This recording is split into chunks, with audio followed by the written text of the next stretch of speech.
but I'm not worried. Michael Justason, there you are.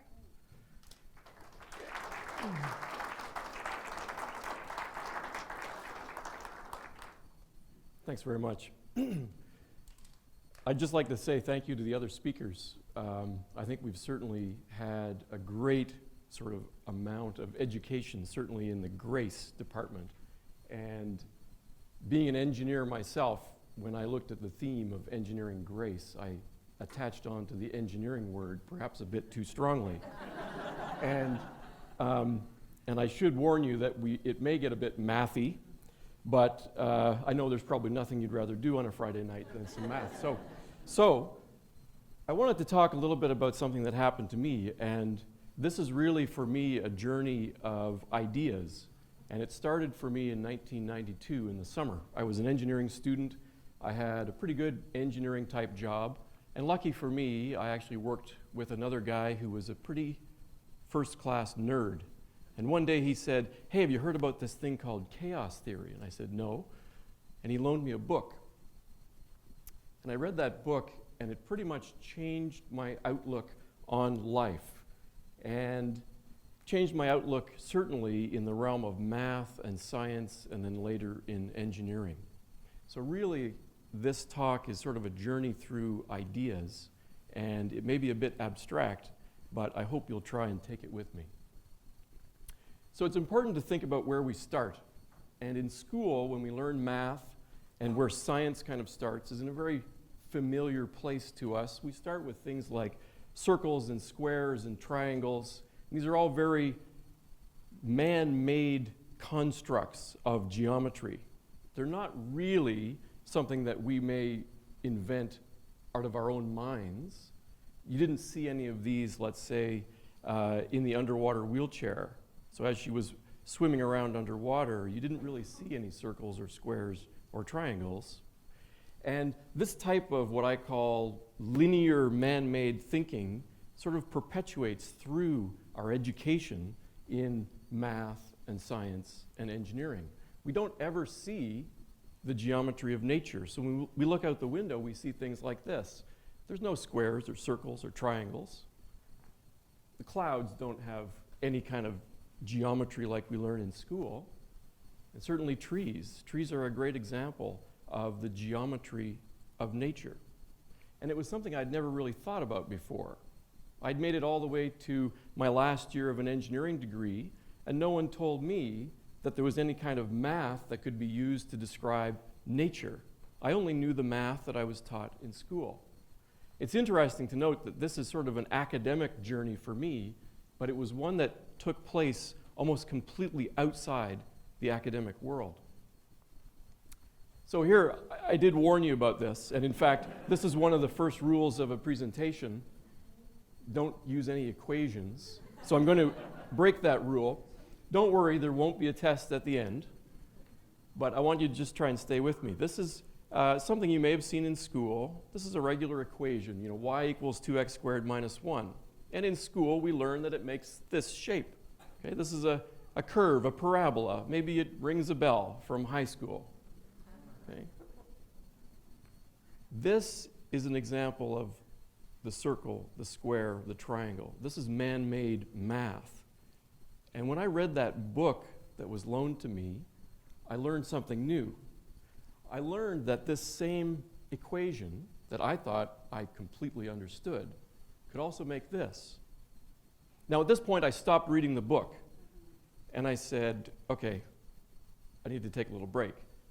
I don't quite buy that, so I did what any good engineer would do. I wrote a computer program to try to prove that this book wasn't lying to me.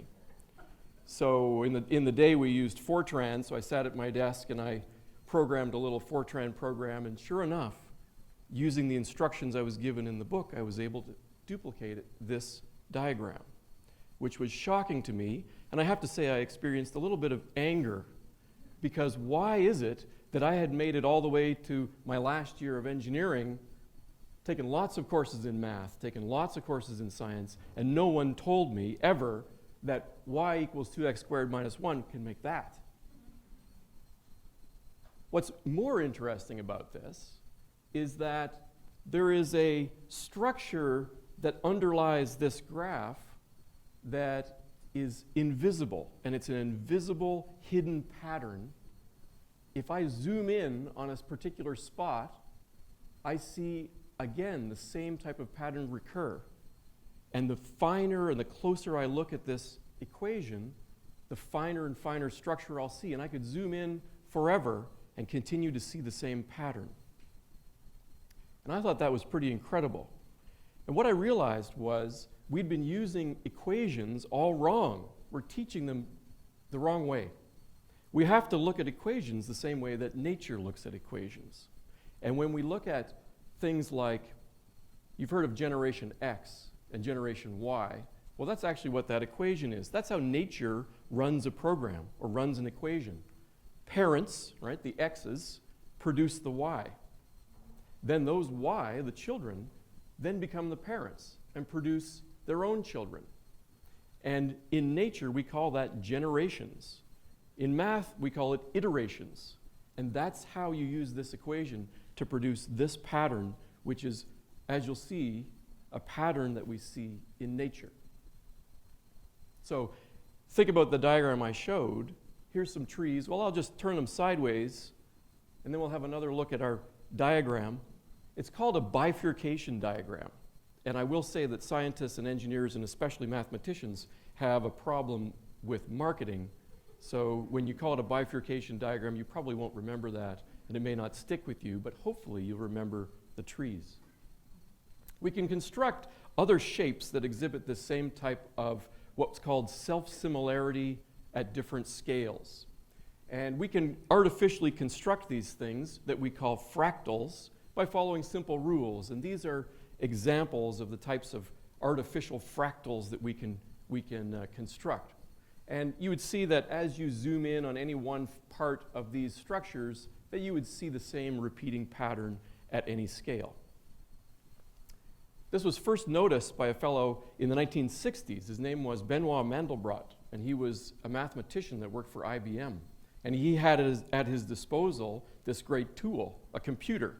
And he was able to actually do some calculations and figure a few things out. One of the things he noticed was that when he looked up the length of the coastline of Britain in different atlases, they all had a different number. So he thought, well, this isn't right. They should all say the same number. But then what he realized was that the length of the coastline of Britain actually depends on the length of the measuring stick you use to measure it. So when we have that dependence of the length of the measuring stick versus the answer that it gives, that's a clue that it has some type of fractal pattern. And that's not the only place in nature that we see these things. So where does chaos come in? Well, chaos is, again, a real problem with marketing, right? It's a horrible word. And I hope after this talk you'll dissociate the English language meaning of the word chaos with what it really means. So I'd like you to consider a simple system. This is a pendulum suspended between three magnets. Now these magnets each have an equal force of attraction on the pendulum. And imagine for a moment that I pull the pendulum back and release it. The pendulum will swing and ultimately will be attracted to one of those magnets. Now I've colored the magnets different color so that I can return to the point where I released it and then associate that point, color that point, whatever color the pendulum ends up on. Okay, so you can imagine maybe if I start in this area and release it, it might end up on the blue. Well, if I do that for all points in space around the pendulum, I end up with this. And this is very interesting. So there are some fairly predictable regions, but there's also something interesting that happens on the boundaries between each of these colors. We have that same self-similar fractal geometry. The implication for engineers is that this is a very simple system. I can write the equations that govern the movement of a pendulum, no problem. But I would never be able to predict something like this. The other thing, and where the name chaos comes from, is I can go to certain places on this space, and I can release the pendulum and have it end up on the blue magnet, Then I can take it back to what I think is the exact same spot, release it, and have it end up on the yellow one. Because the fractal pattern is so fine and extends to infinity, I can never, ever go back to exactly the same spot. Turns out that one of the first people that noticed this was someone researching the weather. And this is a little bit about why weather forecasts are always wrong. Okay? It's something called sensitivity to initial conditions.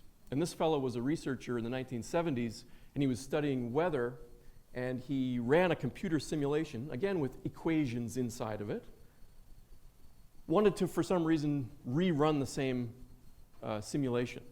Went back, put some starting values in, got a different answer. So after a very short amount of time, you could see that the two simulations deviated. So here you're predicting, a sunny day, and here you're predicting snow with the same model, with the same starting value. This was sort of the discovery of this sensitivity to initial conditions. You may have also heard of it as the butterfly effect. And I put this slide in. This is a fractal image. Okay, so the butterfly effect is that idea that a butterfly flaps its wings on one side of the world and affects the weather on the other side. That's that sensitivity to initial conditions. Doesn't really have anything to do with this fractal. It just kind of looked like a butterfly, and it was nice. So I found some other ones, and if you go online, you can find lots of really beautiful images. And if we think for a moment about what is it about these images that we find beautiful, I have to wonder a little bit about how much we may be naturally drawn to shapes and patterns that can be produced in nature. So whether it's in a city with toddlers being drawn to nature, or whether it's underwater, we see these types of forms in nature, and we are naturally drawn to them.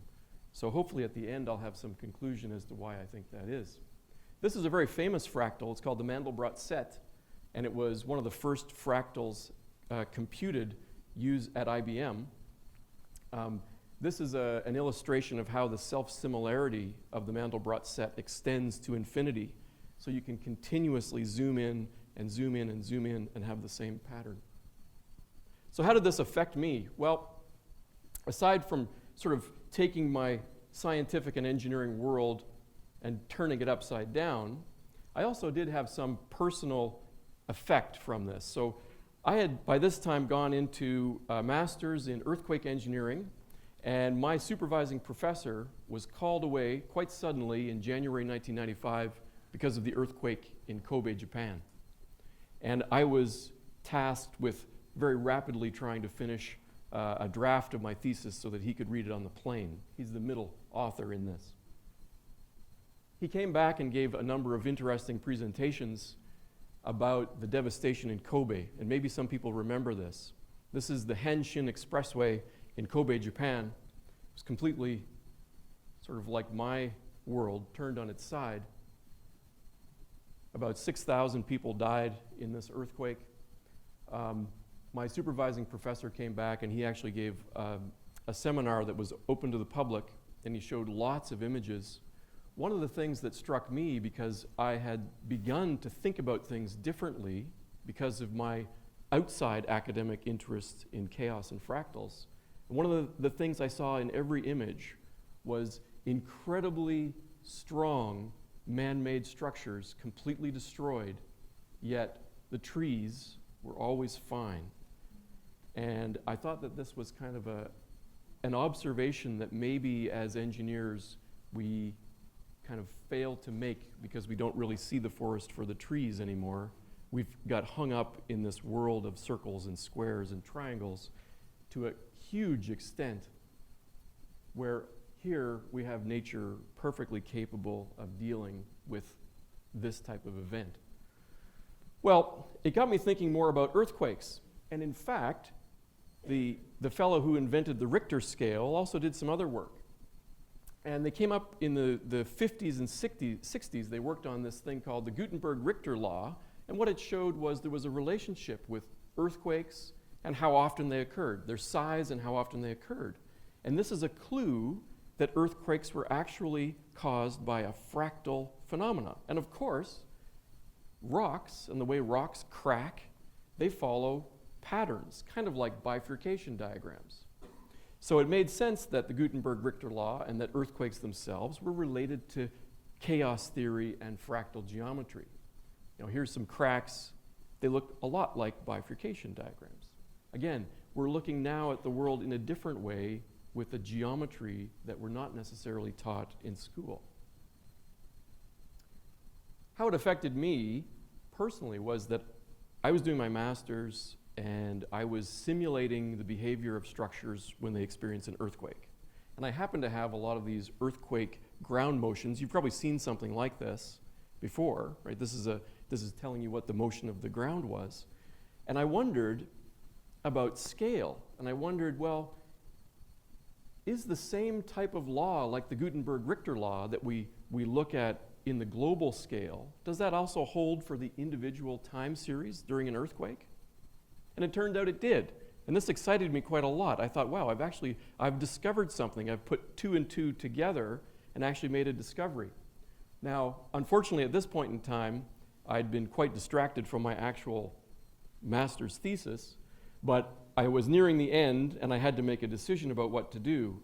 So I had to decide, well, will I study these squiggly lines for another 4 years or will I go earn some money? So I decided to go earn some money. And I worked for a company in Hamilton that does construction work all over the world, and very ironically, the first job I ended up working on was the reconstruction of the Hanshin Expressway in Kobe, Japan. And I show this photo just to show that I haven't aged at all in 20 years. I was there to help with the reconstruction, but when I look at this photo now, I find it hard to believe that those guys actually needed my help. But anyway, that was my direct connection. Oops. So where have we used fractals in engineering? Well, it turns out you probably have an example in your pocket. So it's not so long ago that we used to pull out our mobile phone and stretch out the antenna. You might remember that. Okay, we don't do that anymore because inside our phones we have an antenna that's designed like a tree. Okay? It just works better. This is a heat exchanger, again, designed like a bifurcation diagram. Even in my own field of civil engineering, I found an interesting example. When we build a bridge, one of the things that we can do is use a solid beam. But then we can say, well, we can be very clever about it. We don't need to design a bridge using just a beam. We can use less materials, produce something with the same stiffness. We'll use a truss. Well, the thing is that if this truss, right, this is called a truss, if this truss is better than the straight beam, then wouldn't it be better to replace each piece of the truss itself with another truss? Now we're taking inspiration from nature, right? So now we're actually saying, hey, I can create something like a fractal, and I can use it. And the question that I have is, how would this structure perform in an earthquake compared to the top one?